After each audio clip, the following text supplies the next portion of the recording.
Okay, so obviously Mike started posting right the same second I did, and he's actually saying something that's getting me riled up. So now, Hommel, I'm calling you out.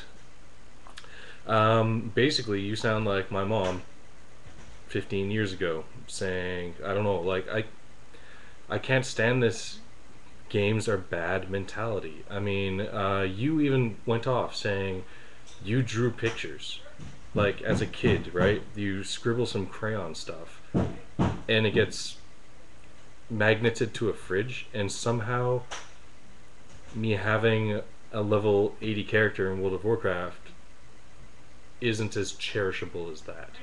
I mean, it's not just like, I mean, sure, I can't. Well, I mean, I can. I can get like a 3D model printed of that character. But it's not just the character, it's the memories that went along with it. It's the teamwork, it's the communication, the friends you make along the way, right? You can get a lot out of that, a lot out of life. You can learn things, you can develop skills. There's a lot you can get out of games. And hopefully that hammering isn't bugging you. I also regret buying a condo, or I regret renting a condo that is under construction.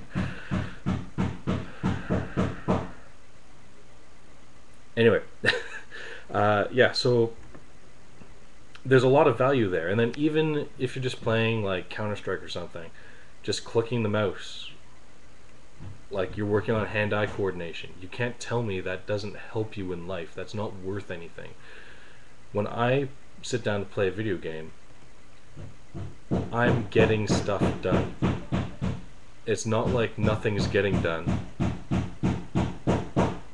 God damn those hammers. I wake up to this shit at like 7 a.m.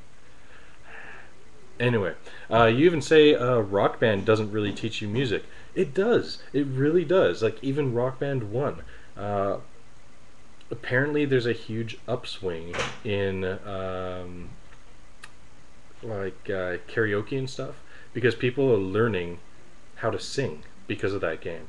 Like, I mean, it's not. I mean, you get a fundamental understanding of guitar, sure, with Rock Band, but drums are almost a one-to-one corollary. Like if you can ace Rock Band on drums, you can do amazingly in real life on drums. And the vocals alone, like so many people sing in this monotone voice and they don't understand why that is not registering as a good thing. You know, like it teaches you to go beyond that. That said, I fuck.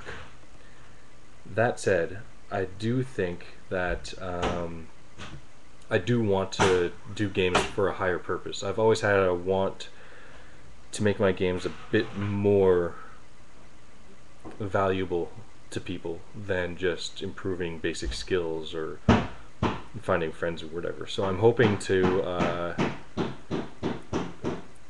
do some educational games one day, even if they don't make money. It's just my way of giving back to society, I guess. Anyway, there's that. And also, I think someone mentioned a long, long time ago they played 100 games when they grew up and that inspired them. And I think that was in response to my question, what inspires you? 100 games? Is that all? I counted before making this video. I have 300 games in my Steam library alone, and I must have had 1,000 games that I played completely all through my childhood on the Commodore 64. Like, I had a box of discs that was like quadruple wide and like 80 deep, and every disc had like 6 games on it, right? Like, so when I say what inspires you, I don't mean what games have you played. I mean, what in life inspires you? I mean, sure, you make games because you played games and you like games. That's why we're making games. What really inspires you to make games? I want to find the fun and the joy of flying, of aviation and aeronautics and that kind of thing, and I can't afford to rent airplanes. So I'm kind of being inspired to express that via, I don't know, that's probably a bad example. I don't know.